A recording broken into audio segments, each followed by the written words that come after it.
Hey, what's up guys? Welcome back to another video, and today we'll be talking about the Philadelphia Eagles and their off-season plan. Now, this is all account on my opinion. This is not based on fact, this is based on opinion. And if you guys do enjoy, please like, comment, and subscribe. If you want to see more from me, I'm down in the description. TikTok, Twitch, Spotify, Instagram, Snapchat. Add me everywhere to get as much content as possible. Follow me on Twitter. I'm going to be tweeting a lot more from now on. But let's get into it. Philadelphia Eagles off-season plan. Now, obviously, they fired coach Doug Peterson and they hired coach Nick Sirianni from the Indianapolis Colts. Personally, not the hire I would have made. Apparently, didn't put in a request for Eric Bieniemy, the offensive coordinator for the Chiefs. That would have been my pick. I think it would have been perfect for if they do keep Carson Wentz. Obviously, all the trade rumors happening. I'll be having a trade rumors video coming out soon about it. But obviously, all the trade rumors about Carson Wentz, the Bears and the Colts being heavily invested and making big offers. If they did keep him, I would have signed Eric Bieniemy, but they signed Nick Sirianni. He comes from Frank Reich, who came from Andy Reid, and I heard good things from around the league. A lot of good reports of coaches and players liking him. So I guess that's good. Now this is off-season moves in their internal pending free agents. Here's their cap space. They're currently negative 36 million in the cap. Oh no, I'm sorry. No. They're actually 15 more than this. So they're actually around negative 50 million in the cap. Sorry, I forgot to account for all the trades and cuts that I make. I was able to save $9 million. Obviously the number here doesn't exactly match, but I was able to save $9 million off their cap. So they had around 45 to 50 million negative in the cap. It's gonna be very hard to sign people. They're gonna have to restructure and cut a lot of people. This is just the big cuts and trades I would do. Obviously, trade Carson Wentz, you can save nearly $1 million. You can get draft compensation and maybe a young player. I released Deshaun Jackson. He's been injury riddled since you signed him. He's a wide receiver. Release wide receiver Marquise Goodwin. He opted out this year. You could save 4.5 million just by cutting him. He didn't help your team this year. Probably won't help next year either. With a year on, he's already a veteran wide receiver, and getting older, isn't a great help with the wide receiver core. And I would trade Zach Ertz. You could save 4.7 million. If Carson Wentz goes, I definitely think Zach Ertz is also want to go. Jason Kelsey's probably going to retire. But I definitely think if Carson goes, Zach will go because he has been a big homer for Carson Wentz, especially when Nick Foles took over and that controversy happened. Zach Ertz was public about his support for Carson, and him and Carson are good friends. So I expect that if Carson Wentz is hurt by the team, Zach Ertz is as well, and they're going to request a trade. I'd sign Jason Peters left tackle. His 2020 stats were 8 sacks with 67.6 PFF. I wouldn't re-sign him, but Howie Roseman is a bad GM and he sucks at his job, so he's probably going to end up re-signing him just because he's been long tenured with the team. I would re-sign him for cheap if I do. Howie is dumb and he will. Roseman should not be having his job right now. Sign him to a 1-year deal. Screw it. Might as well give him $100 million because they're going to re-sign him anyway. Howie Roseman shouldn't have signed him this year. It's such a dumb idea to sign him. He barely played, and when he did play, he wasn't that good. His better years are definitely behind him. He's a Hall of Fame left tackle. I'd say just retire Jason Peters, but I know, guys, it's hard for them to retire, and I think Howie Roseman would easily re-sign him in an instant. No one else. Literally no one else. Don't re-sign anyone else from your own team. This roster is not good. Change the roster.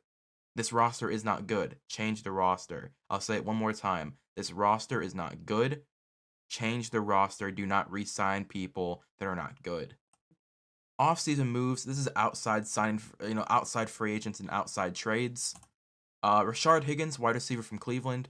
His 2020 stats was 700 yards, 4 touchdowns, and 77.4 PFF. He's not elite at anything, but he's good at everything. He's not the fastest, but he has some speed. He's not the greatest route runner, but he can run routes. And he's not the greatest catcher, but for some reason, he's just been outplaying his skill set. He should have a small market. You're definitely going to have to outbid Cleveland because him and Baker Mayfield have a connection that is just outstanding. Rashodiggins is crazy good with Baker Mayfield, and I think Baker and the other, just the teammates around him are going to, make a really hard pitch to Andrew Berry to re-sign him. But if you can get him, I'd sign for a 3-year deal. For any quarterback, I think he's going to be a good, reliable target, especially because you have a lot of first-round wide receivers that haven't really panned out yet, and a lot of second and third-round receivers that haven't panned out yet. J.J. Arcega-Whiteside, Jalen Reagor. If you cut Marquise Goodwin and Deshaun Jackson. You're gonna, that's opening a void in your receiver core. I think Rashodiggins can be a consistent hands for the team. Malik Hooker, safety from Indianapolis. This is the problem. They don't have a lot of money. They're so far in the negative. You have to sign dudes that are low risk, high reward. He did not play at all. He tore his Achilles in game 2, so he barely had any stats. So I'm not gonna show 5 tackles. That's underwhelming and not good view on the player who was injured. He's had an injury riddled career.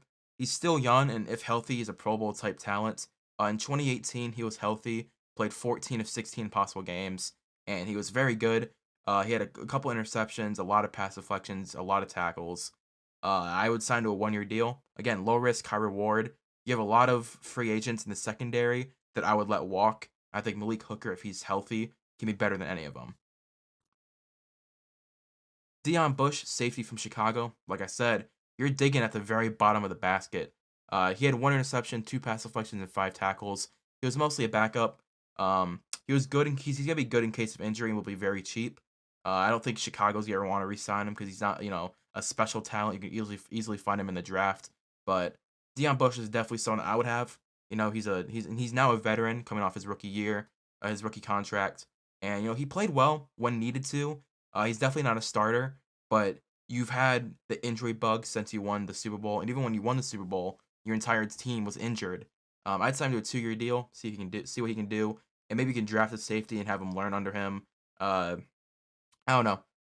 This is the problem, is that they have so many needs and no money that you're really just going for low risk, high reward, very cheap players.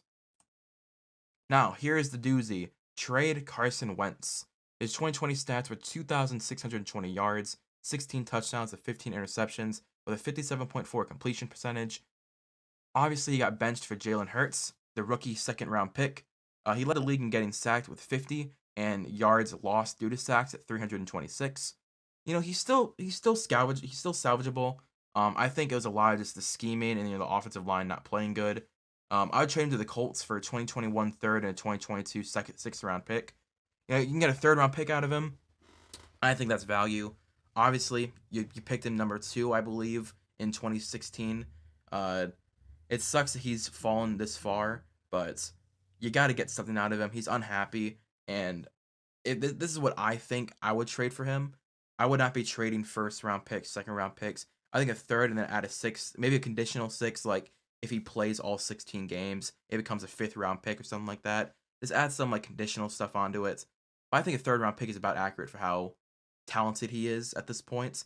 I think the Colts are going to be able to do a lot of good with him. And plus Nick Sirianni, Frank Reich, Nick Sirianni, there's a connection there. I think Frank Reich could, whisper in his ear, like, hey, tell Howie to trade him to me. You know what I mean? A little insider trading. Now, here's their draft I have for them. Don't believe the draft grades. If this wide receiver core can get Devontae Smith, instant upgrade. He's a number 1 wide receiver. He's going to be the number 1 wide receiver, and he's going to lift the quarterback and the wide receiver play tenfold. In the 2nd round, I got Asante Samuel Jr. at the cornerback. Again, you lose a lot of secondary members in free agency, and just don't bring them back. They're not worth it. I think Asante Samuel would immediately become a starter. Dylan Moses as well, immediately a starter, linebacker from Alabama. Last year, he would have been a 1st-round pick, but I think he opted out this year, and he didn't go to he wanted to come back to college last year, and then he opted out, which I think really hurt his draft stock. Alec Lindstrom, center out of Boston College, good depth, maybe possible starter with Jason Kelsey maybe retiring. Paulson Adebo, again, I think he can be a starter even at pick 155. I think you found a starter. Olakunle Fatukasi. Just trying to fix that linebacker core, do what you gotta do. Peyton Hendershot, if you trade Zach Ertz, get a backup tight end for Dallas Goedert. Then I traded the Eagles' 233rd pick for the Broncos' round 6 2022 pick. Just swap, get another pick next year. I think this would be an A+ draft. I don't know why they have Devontae Smith at number 6, a D-. They need a wide receiver. That's what they need. You get a wide receiver or a linebacker. I'd rather have a wide receiver so you can help that offense out. And, this is without a Carson Wentz trade. This is just a straight if they do no trades besides the very last one. But thank you guys for watching. Hope you did enjoy. If you did, please leave a like, comment, subscribe. Like I said earlier, All my links are in the description. Go follow my Twitter account. Go follow my Twitch, my Twitter. I stream literally every single day, 2 or 3 hours a day, playing games, just vibing. So if you guys do want to see more from me, go to the description. Go to the links. And I hope you guys do have a great day. Peace. Bye.